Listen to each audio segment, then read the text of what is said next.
I started using AnyLogic in about 2006. I was starting my dissertation and decided to do it on agent-based modeling, and I needed something to run my models with and build things. So I started using AnyLogic, convinced this university to buy 2 licenses. I graduated, then I went off, worked for the Air Force for a little while as a civilian, got them to buy 2 licenses, so that's 4 total. And then I started at Cardinal Health, and I got them to buy, I think, 6. So we're up to 10. So I'm wondering when the loyalty program kicks in and I get a free one.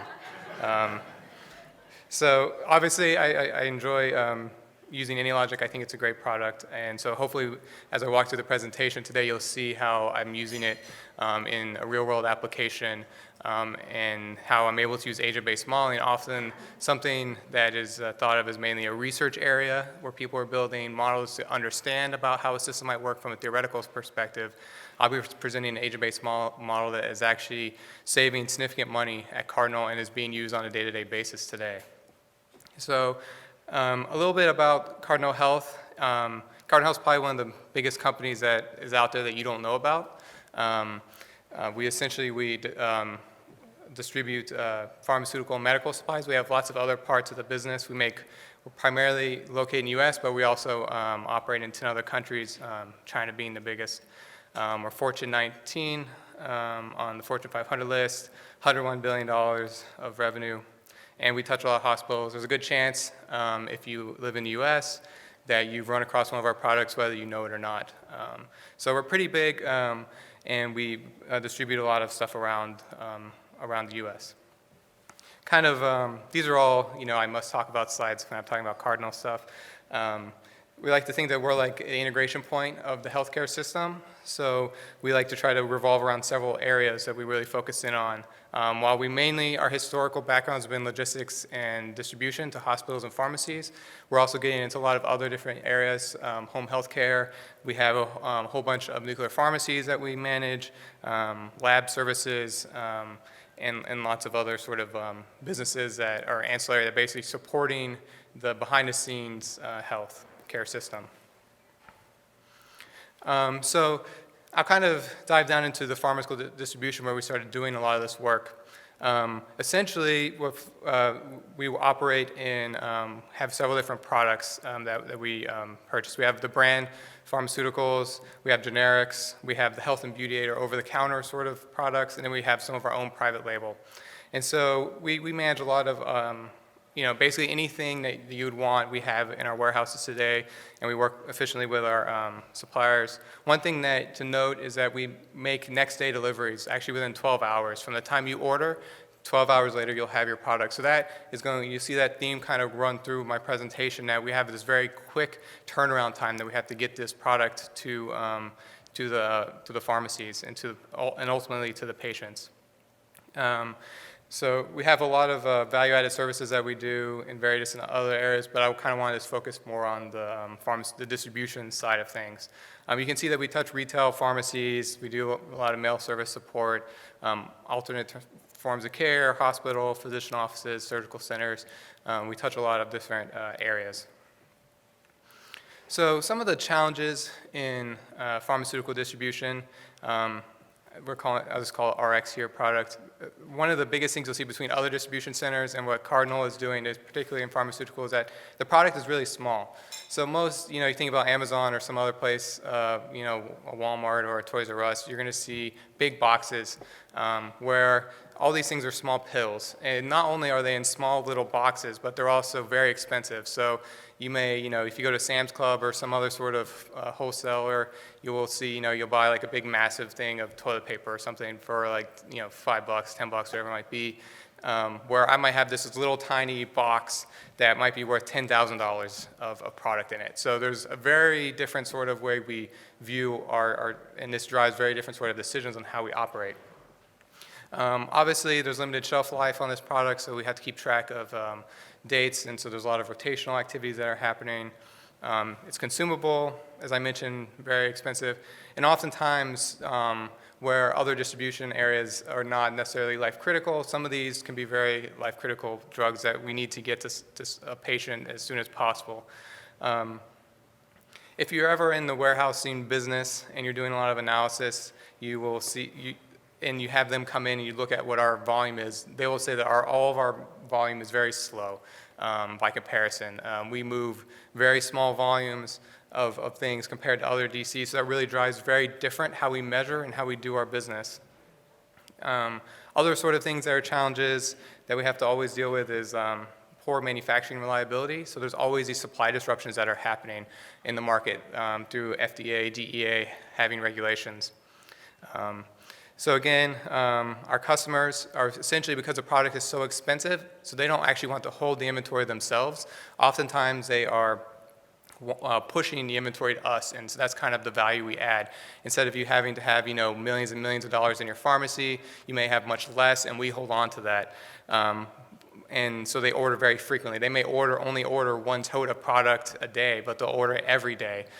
So it's very different sort of quantities that they're asking for, and then, as I mentioned before, there's next day delivery. So when we start thinking about, essentially when I started working at Cardinal, there was a lot of questions of how do we start designing our warehouses better?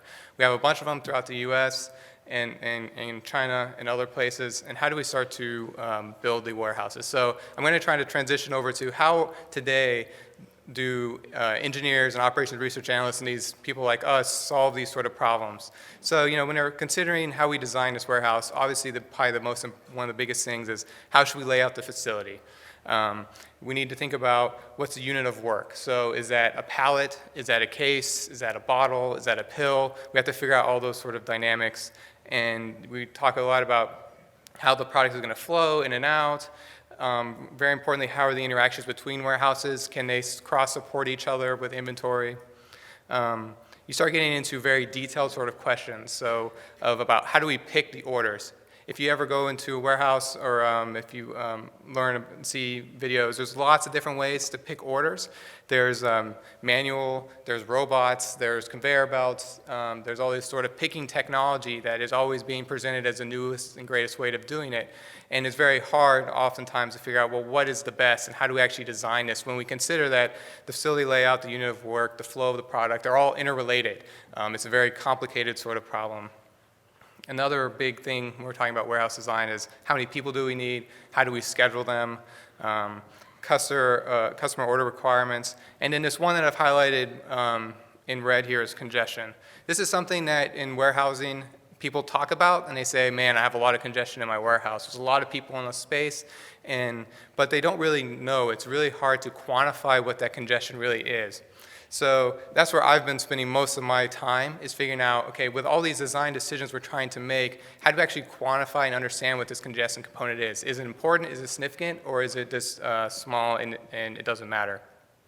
So typically how people would go about solving this type of problem, and how Cardinal was basically solving this problem before, is what I call empirical trial and error. They would essentially say, I have an idea. How about I go from this layout to this other one? I have this hypothesis of how we're going to do it.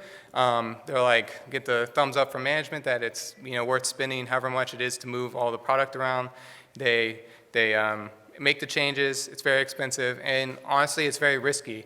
We don't really know what the impact is going to be of making that change. It's all conjecture. So that's kind of the classic how this is sort of done. The more sort of industrial engineering operations research way of doing this traditionally has been mathematical modeling, particularly mathematical optimization approaches. By comparison, this is very cheap because you can just do it in the computer. You're running through a bunch of algorithms to say, okay, if I make this certain layout decision, this is how quick or how efficient or my throughput's going to be, things like that. And you get to these sort of optimal solutions. I put optimal in quotes here because it's all within our model assumptions. But the one thing that is very challenging in this that they have basically failed to capture during all this time is really unexpected dynamics. They are only able to model the things that they can think about and that are in a closed form solution. So if anything is open, has these emergent behaviors that we've been hearing a lot of talk about, essentially congestion, that's something they really can't model, and they don't really know what the impact is. So you'll see, if you look in the literature and you look at what some warehouses are doing, you'll see this crazy designs that you've never thought a warehouse would be designed like, and they're basically from these mathematical optimization models.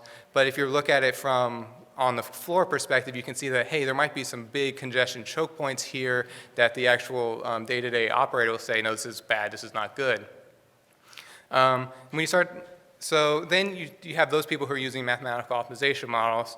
The other sort of approach that's been used in the past, which AnyLogic has libraries for, is more of a process-driven model of a warehouse, which I think there was an example of AnyLogic 7 using. So, solutions, you generate solutions beforehand. It's more easy to capture the variability.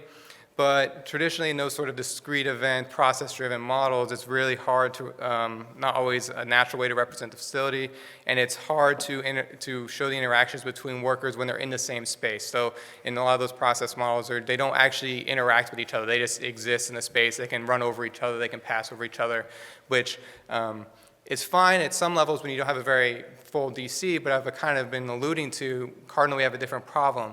We have a lot of people in a very small space because the product is small and expensive, so we don't have a lot of it on hand, and we have, they all need to get in the same space within a 12-hour period. So imagine that you go to half the size of a grocery store or like a 7-Eleven times 2, and now you have 20 people in there trying to get all their products, and all they're picking thousands upon thousands of products, and you have all this people running into each other, bumping into each other. Even when you're at the grocery store now, you notice the pain and suffering it has when you run into someone.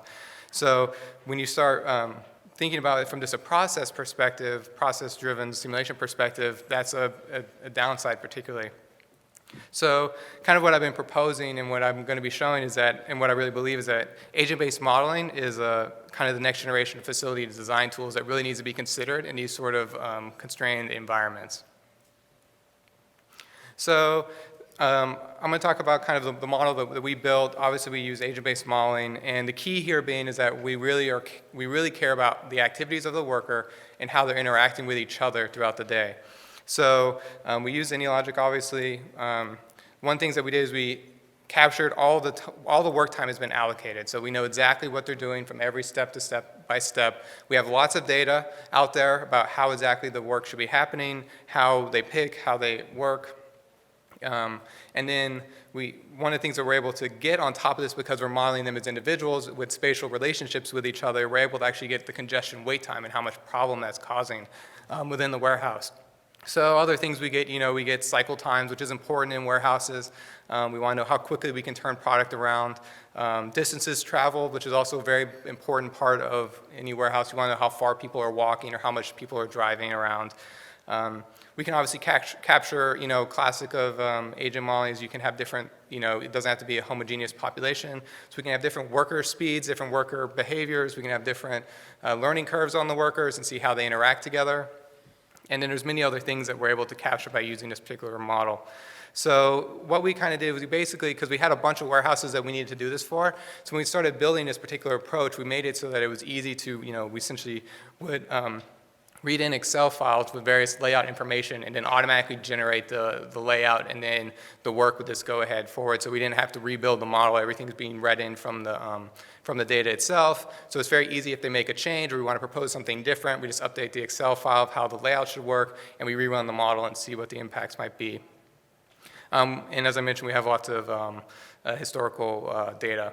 So some of the scenarios, or ways we've been able to do this so far of how we use this model is, obviously we can compare layouts, and we can compare picking technology. We can compare product slotting strategies. So you can think about that if we have a certain layout, it's important where I put my items. Do we want to put all the heaviest moving items in one area? Do we want to put them on the top of the shelf? Do we want to put them on the bottom? Or maybe we should put them right in the middle so it's easier to reach to.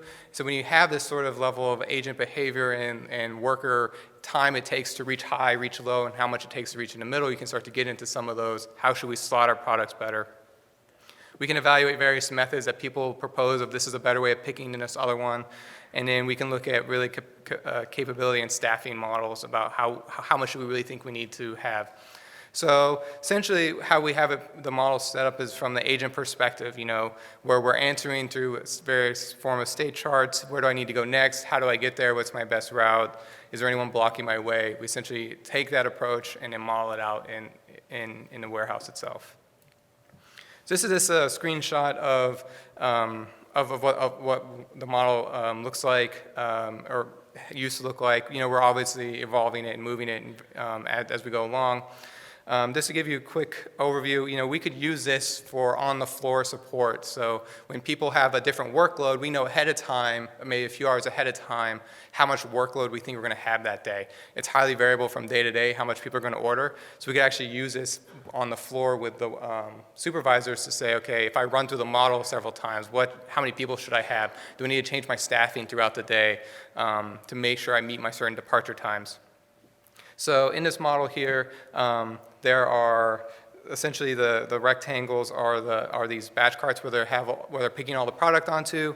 The circles are the people, and they're picking down this path here and coming back around, and then they're quality control at the end, checking the product. These are the racks, and you can see there's very different types of rack layouts. When you see the rectangle basically turn red here, it's just indicating that they are congested. Someone's blocking their way and they can't get around them effectively. When you see the person turn red, it just means they're actively working or doing something. So we're able to do lots of statistics on this, as you might imagine. We might be able to look at takt time and how many batches are happening per hour, and then when we're able to complete various truckloads that need to leave out at certain times. So you imagine that if there's a customer that is 5 hours away, we might have to get that one done before we get the customer that's only 2 hours away. So we kind of have to monitor the sequencing of events as well. So one of the first things we started doing with this is really trying to evaluate which layout is better. So when I first started building this model, this was the layout that they're using, this layout A, where they walk down this path here and here. So you can see that there's several dynamics to this. First of all, they only have to walk down these aisles once. The other thing is that you see these long, skinny aisles here. They're perpendicular. You see that they are very long. So if someone has to walk down these aisles all the way down here, and so you can imagine that's a lot of walking, a lot of taking up time. So the thought was that we have a lot of congestion because there's not much space for people. So the thought was, when I came into this project, they said, hey, we want to go to this design, where now we doubled the number of long aisles, and now there's no longer these perpendicular aisles that exist. So it turns out that they were already basically decided to build this project out and make these changes before. So it was a good test to say, okay, well, I'm going to build a model and see what my model might say is good or bad, but you've already decided to do it, so it'll be a good kind of validation check to see what we say. Turns out that neither of these are very good, and that going to layout B here was actually pretty bad. They've since changed it and gone to the recommendation that we had for the models, which is now kind of standard and rolled out through all of our DCs of how we think we should really lay out our facilities currently. So the one big thing that I want to talk about is how we've been able to essentially eliminate congestion in these zones. So congestion is a really big problem at Cardinal. Before we always knew it was a big problem, but this model has actually been able to quantify how much congestion we were having and how much it was costing us. It was costing us somewhere between $3 and $4 million a year was just spent idle. Basically, people were standing blocked. They couldn't get what they needed. They were not moving fast, extra hours. So it was essentially causing lots of problems. And there was lots of conjectures about why this is happening. And the funny thing about congestion, it's not intuitive necessarily, unless you've been studying, traffic simulations for a long time, or you really understand kind of the dynamics that emerge when traffic jams emerge and how they clear up. So there was a lot of conjecture, but it wasn't easy to quite understand. So people were saying, well, it's a technology problem, it's a layout problem, we need to redesign the aisles. Really, management isn't keeping tact and isn't distributing the work right. It's a process design problem. There's worker variability, it's causing all the problems. So what we're able to do is basically build this agent-based model using AnyLogic to look at various facility designs and really get to actually research and understand what is really causing the problem of congestion. So we can have sort of really tested hypothesis that we ran through a bunch of series of this is what we think is the problem, and then we're able to actually find that what was causing the problem of congestion at our particular warehouses, and it led to real decisions that we've since implemented across the distribution center network. So this is a demonstration of the model. So the first, these are the same exact facilities with the same number of workers in them, picking the exact same amount of work. I want to point you to first the bottom model. So you can see here that there's lots of carts turning red, so they're blocked, they're congested. But it's kind of happening sort of randomly because they're all kind of in a space, they're picking around. And so this was how the current state was. And this red part of the pie chart is how much time was spent congested, meaning they were just not getting any productive work done. So through analyzing this model and kind of experimenting and trying different things and a bunch of conjectures, we actually found that what was causing the primary problem was how we were distributing the work to the workers. It was essentially streaming down randomly from the system. The system was automatically generating work as it came in. So that meant that some workers had a high amount of workload, meaning that they were going very slow. They had to stop lots of times. Where the next worker had a very low amount of workload and they were going wanting to go much faster. And it wasn't really obvious. It wasn't obvious. It was fairly minor differences that we saw. But when we said, hey, what if we were able to make the workload the same, we essentially balanced the workload out so everyone has about the same amount. We're actually able to get up here at the top scenario where congestion is very minimal. So you can see the same amount of people, they're all working, but because they're all working about the same pace, the law of large numbers works in our favor, statistics works in our favor, probabilities, and you see that they very rarely actually, even though there's a lot of people in a small space, they very rarely run into congestion. And you can see that the congestion goes much, much lower here in this particular example. So this to give you sort of the feeling of how much this is saved. So in this one particular warehouse, we went from a shift length of about 10.5 hours down to 7 hours and 15 minutes for the whole shift. And we're also able to increase the capacity of how many people we can fit in a single area now. So we can now increase more because now we're not having less congestion that's causing pileups. So we're using agent-based modeling has helped us save millions of dollars at Cardinal by using facility design approaches.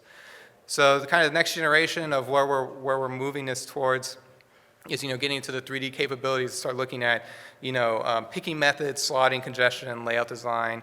But we also are starting to think about, okay, can we use this to train our workers more effectively or train our managers and supervisors how they should be working and actually show them the 3D version of the model and get them thinking about how this might work.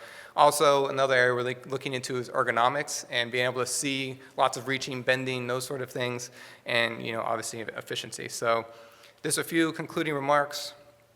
This is agent-based modeling has real-world applications. I think we've seen a lot of them today. This is another example of us using it. And I really think that if you're designing facilities and you have congestion problem, I think it really pays to start thinking about, do we model as an agent, do we model, and how much more benefit we get from that. It takes a little bit more work, but we also get a lot of benefit. It saved Cardinal over $3 million annually. AnyLogic's agent libraries, flexible architecture, integrated animation really enables the continuing success of this, and I want to emphasize the animation piece of it. That's how people believe who aren't simulationists like us. The animation really sells them on it. We could put any sort of crazy thing. It could just be a movie, but they just love it. So, if you're in industry, I highly recommend doing simulation stuff.